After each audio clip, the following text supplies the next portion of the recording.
Fala pessoal, beleza? Como é que vocês estão? Estamos aqui para mais um vídeo do nosso canal JG Comics.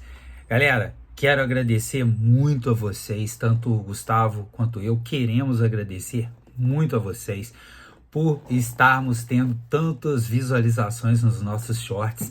Tem um bom tempo que nós não fazemos um vídeo, né? A não ser vídeos ao vivo, que a gente fez alguns aí, caminhada com debate e tal, sobre semana, alguns outros assuntos.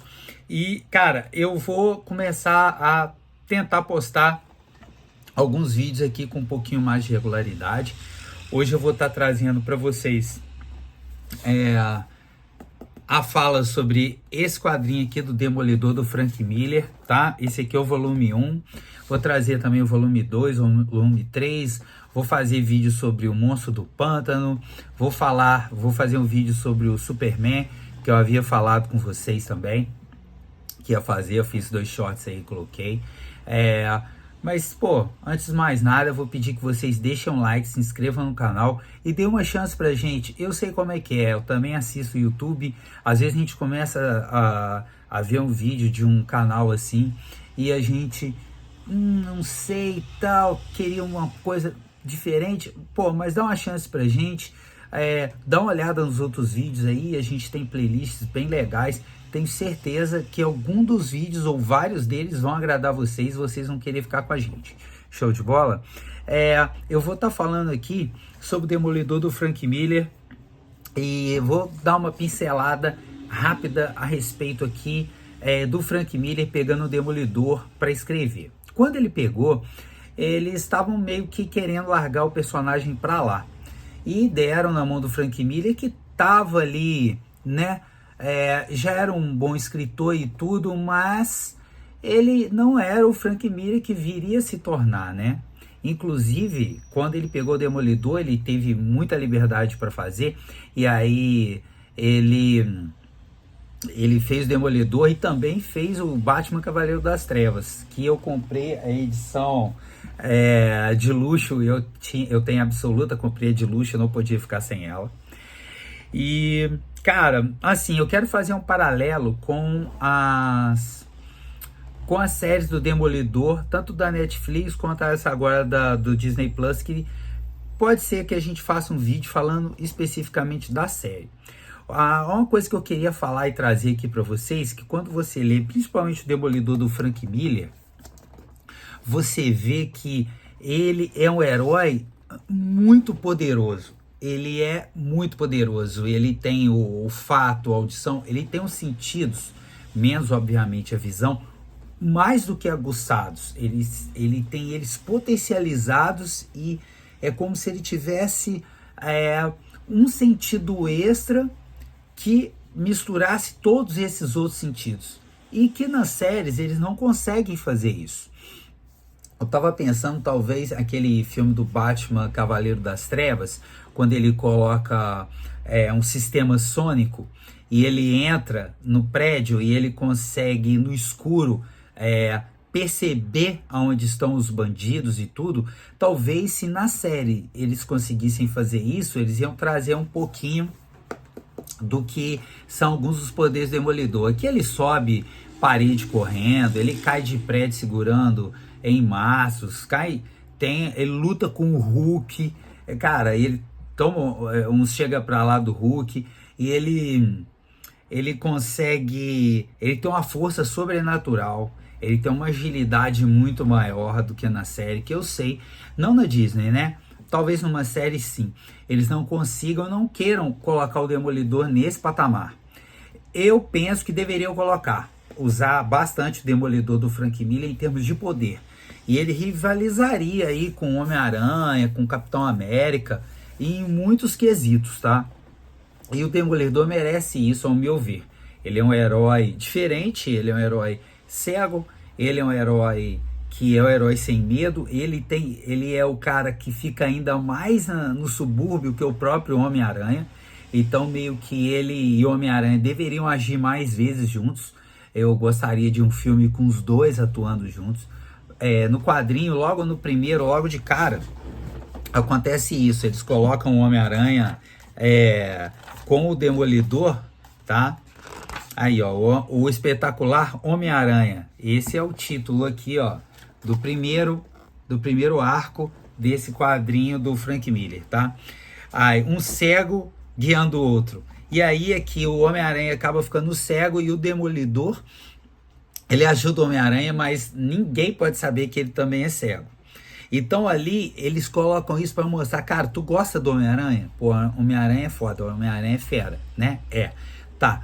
E eu vou apresentar para vocês um herói que faz muitas coisas parecidas, tá no mesmo lugar, e ele faz isso sendo cego.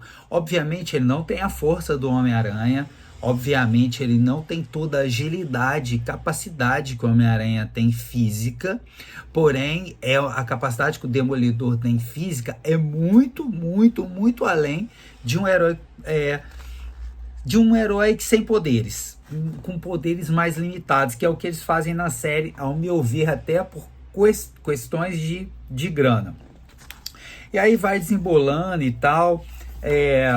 Eu vou ler aqui para vocês, eu vou trazer os outros, né? Espetacular Homem-Aranha, essa aqui sai.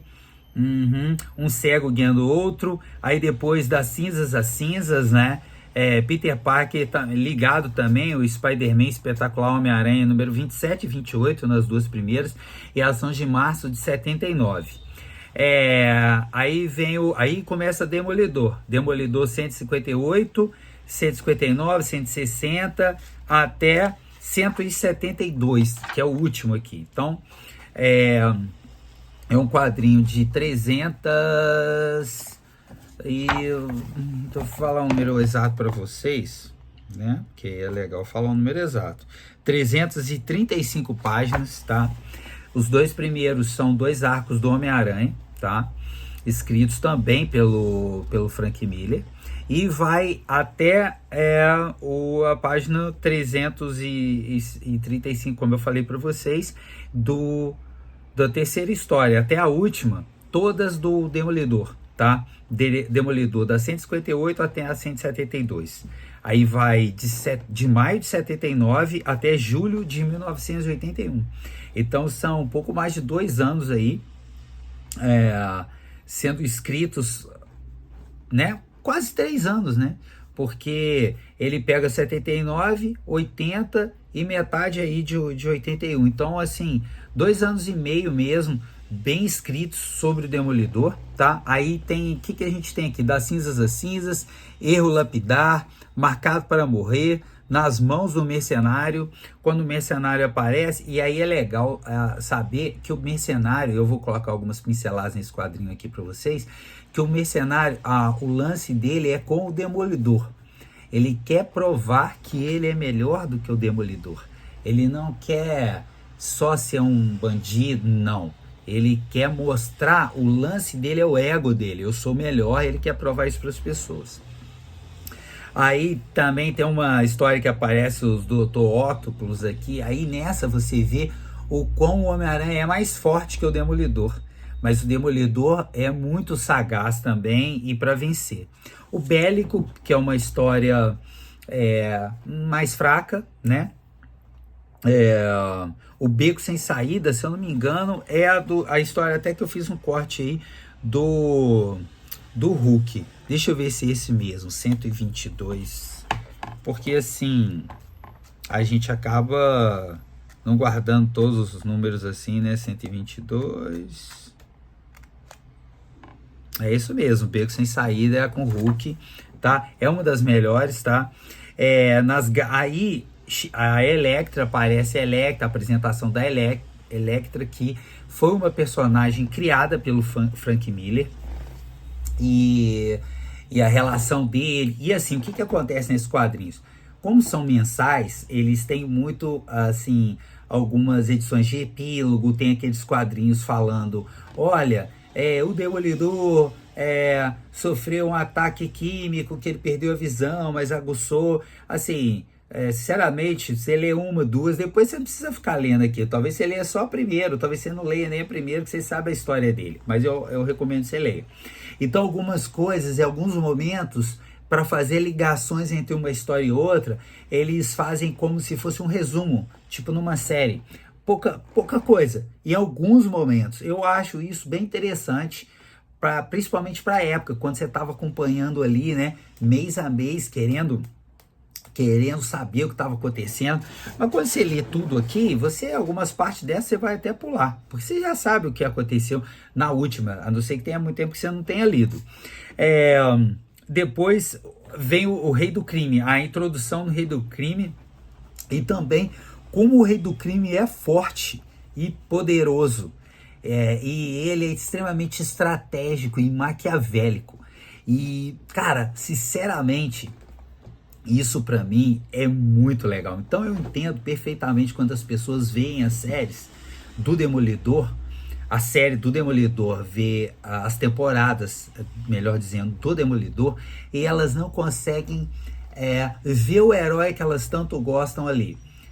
E você, Juliano, você vê? Eu vejo o herói ali. Eu acho que quem é apresentado ao Demolidor pelas séries vai estar muito bem apresentado ao que é o Demolidor. Eu gosto de todas as temporadas. Essa última, ela tem algumas falhas de conjectura no roteiro, e em alguns momentos você já tem que conhecer muito o Demolidor ou entender bem o que eles estão querendo falar ali e fazer, para você poder realmente não se desvirtuar. Mas eu achei uma boa temporada, me entreteu, assim, eu achei boa.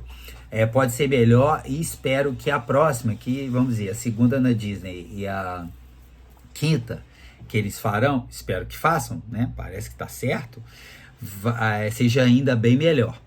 Eu daria um upgrade aí, eu daria uma melhoria de poder e de ação, tanto pro Demolidor quanto pro Rei do Crime, e, falando da série agora, desenvolveria melhor os personagens que estão junto com eles ali. Mas voltando aqui, quando o Rei do Crime chega, ele estava desistindo de ser Rei do Crime e tal, isso é lá no final. Mas eu não quero dar spoilers mais a fundo, tá? Mas a chegada dele e a mudança de um vilão do Homem-Aranha para um vilão do Demolidor, junto com o Mercenário e outros vilões que vão se apresentando, você vai ficando tomado pelas histórias. É muita porradaria, muita ação, muita relação de conhecimento do Demolidor nesse Frank Miller volume 1, e acho que isso tudo é na medida certa. Os personagens, alguns nem são tão desenvolvidos assim, mas dá para você já sacar e entender muito bem qual é a deles. E a arte é a arte, né, que eu já mostrei para vocês aí, ó, tá? Que é aquela arte mais próxima, né, que é final dos anos 70, começo dos anos 80. E assim, vamos combinar, né? Frank Miller e Klaus Janson, eles dão um show aqui. Eles dão um show. Fica a minha recomendação. Eu quis falar do quadrinho sem dar muito spoiler e fiz uma relação dele com a série. Espero que vocês tenham gostado do vídeo. Fiquem ligados para mais vídeos aí, beleza? Beijo para vocês. Amo vocês. Valeu.